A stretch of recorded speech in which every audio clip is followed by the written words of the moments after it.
ओ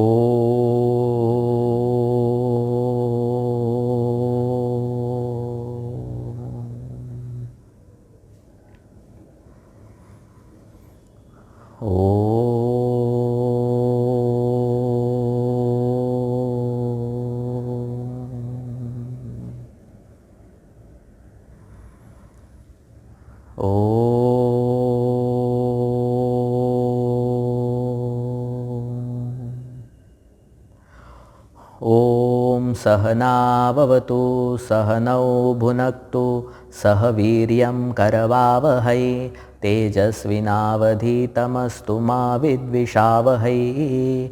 ओम शांति शांति शांति।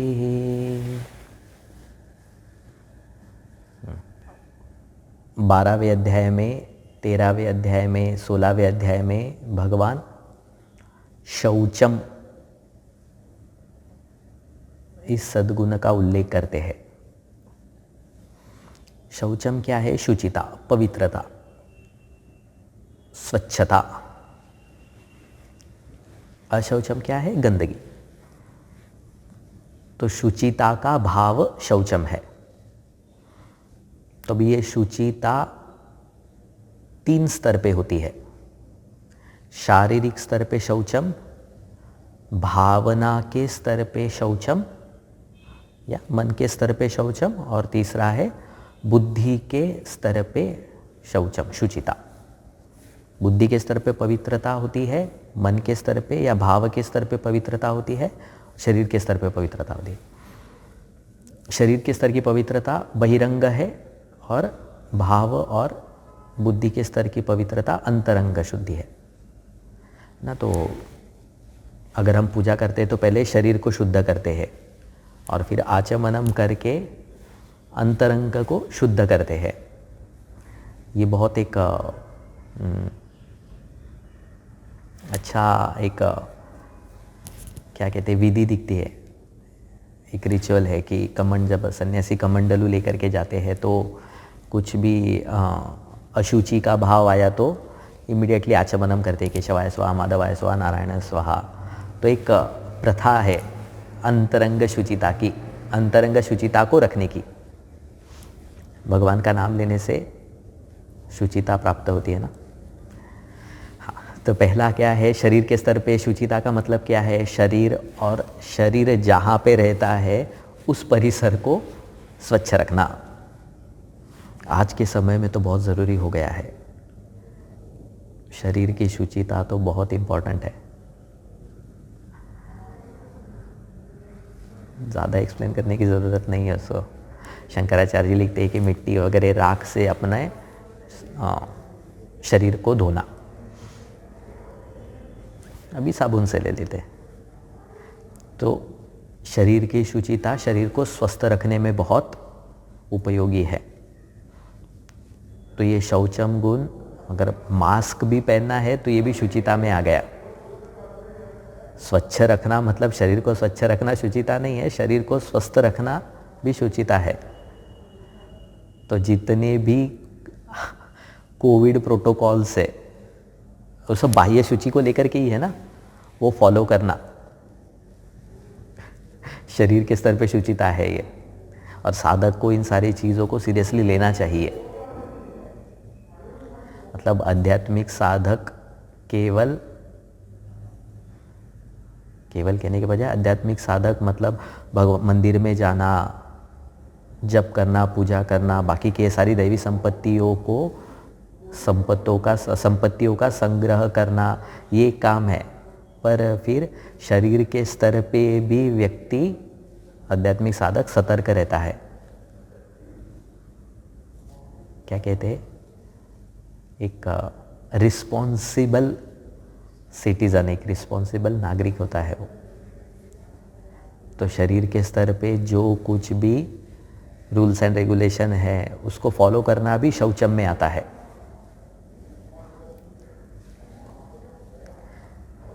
तो शरीर को स्वस्थ रखने के लिए, शरीर को स्वच्छ रखने के लिए जितनी भी सारी क्रियाएं हैं उन सारी क्रियाओं को शौचम कहते हैं। क्रियाओं को शौचम नहीं कहते, उन क्रियाओं से जो प्राप्त होता है उसको शौचम कहते हैं। शरीर को स्वच्छ रखने के लिए जो सारी क्रिया है उससे जो फल मिलता है वह है शुचिता, वो है शौचम। दूसरा क्या है? मन के स्तर पे, भाव के स्तर पे शौचम। भाव के स्तर पे शुचिता क्या है? जैसे शरीर स्वस्थ होना, शरीर स्वच्छ होना, ये शुचिता है। भाव के स्तर पे शुचिता क्या है? कि मन में कपट नहीं होना चाहिए, मन में द्वेष नहीं आना चाहिए।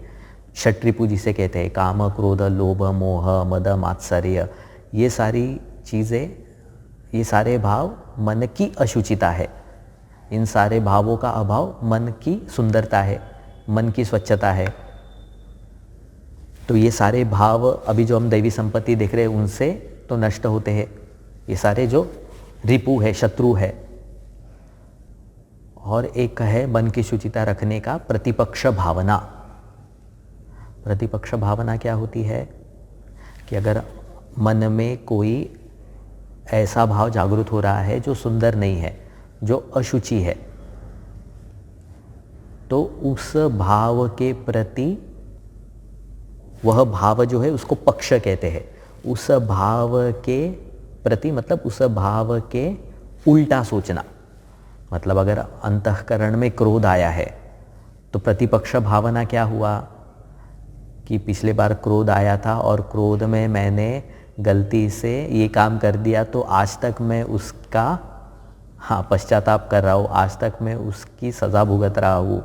तो जब यह प्रतिपक्ष भावना आ गई मन में तो क्रोध कम तो हो जाता है। तो मन में अगर काम, इच्छा उत्पन्न हुई तो इमीडिएटली प्रतिपक्ष भावना क्या है? दुख योनय एवते, कि अगर इस इच्छा को मैं क्रियान्वित करूँगा तो मेरा समय जाएगा, मेरी शक्ति जाएगी, और इसका फल क्या मिलेगा? क्या कहते हैं वो? पहले वह सुख रूप लगेगा पर बाद में विष के समान ही लगेगा। अंत आखिरी में इसका फल दुख रूप ही होगा। ये जो भाव है, इस भाव को बना के रखना, इस भाव को, विरुद्ध भाव को, मन में अशुचि का भाव आया तो उसके विरुद्ध भाव को बनाना प्रतिपक्ष भावना है।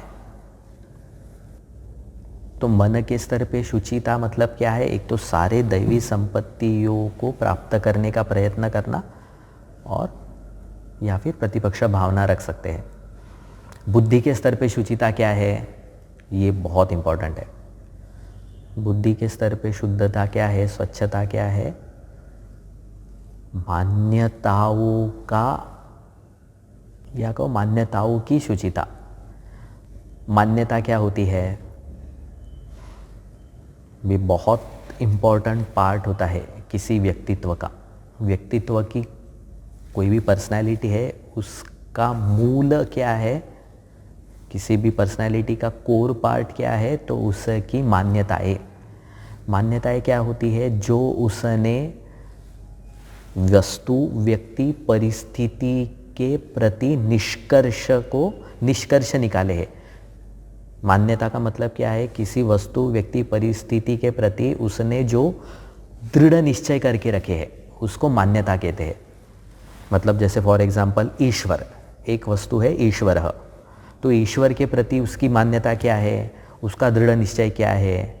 वो जब कहता है कि ईश्वर नास्ति, ईश्वर नाम की कोई चीज़ नहीं है, तो ये अथीज़म जिसे हम कहते हैं, तो ये क्या है? उसकी मान्यता है। कोई कहता है कि हाँ ईश्वर अस्ति, वह अनुग्रह भी करता है, तो ये क्या है? उसकी मान्यता है।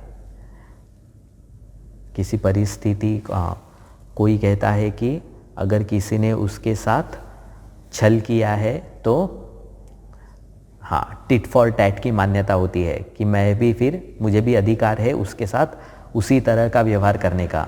अच्छे के साथ अच्छा रहो, बुरे के साथ बुरा रहो, ये मान्यता है। तो ये मान्यताएं जीवन को गवर्न करती है, जीवन का संचालन करती है। एक कथा बताते हैं कि एक महात्मा थे, तो जा रहे थे, तो बिच्छू समुद्र के किनारे बार बार जाता था। तो महात्मा उस बिच्छू को पकड़ करके किनारे के बाजू में लेकर के जाते थे। तो जब वो उसको उठाते थे तो वो डंक मारता था, तो फिर से जब वो रख देते थे तो फिर से वो समुद्र की तरफ जाता था, तो वो फिर से उसको उठा करके बाजू में रखते थे। तो वो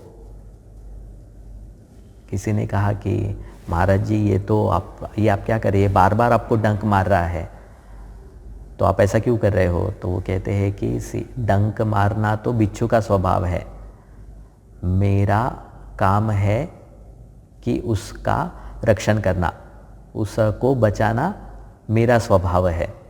तो किसी जीव के प्रति हिंसा नहीं होनी चाहिए, ये मान्यता है।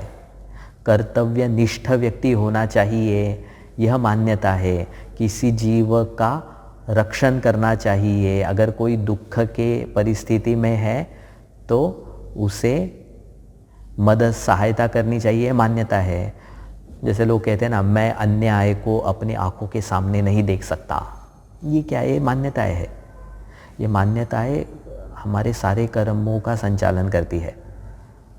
तो ये मान्यता के स्तर पे शुद्धता शौचम है। क्या कैसे होती है मान्यता के स्तर पे शुद्धता?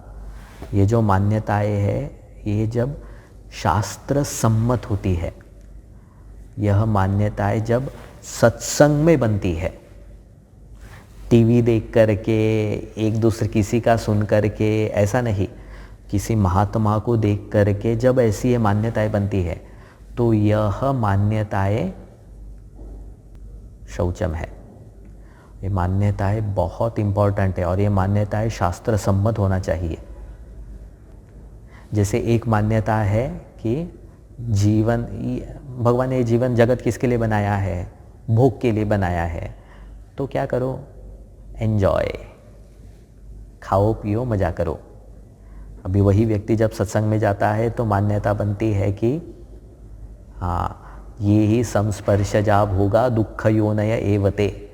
तो शास्त्र ने कहा कि जितने भी ये विषय भोग है ये दुख का कारण बनते हैं, तो उनसे ज़्यादा सन्निधि बनाना, उनसे ज़्यादा चिपकना, उनमें ज़्यादा ममत्व रखना साधक के लिए हानिकारक है। तो अभी सत्संग से उसकी मान्यता बदली। अभी वह जीवन को या विषयों को भोग के रूप में नहीं देखता है विषयों को वह विषयों को साधन के रूप में देखता है। सीधे हमारे संस्कृति में भी है, देखते हैं ना हम कि जब खाने की थाली आती है तो हम ब्रह्मार्पणम करते हैं।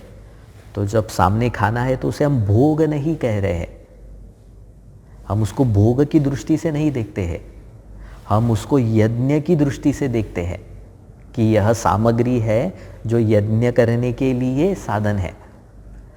तो मान्यता ने दृष्टि बदली, मान्यता ने कर्म बदला, कर्म के पीछे का भाव बदला।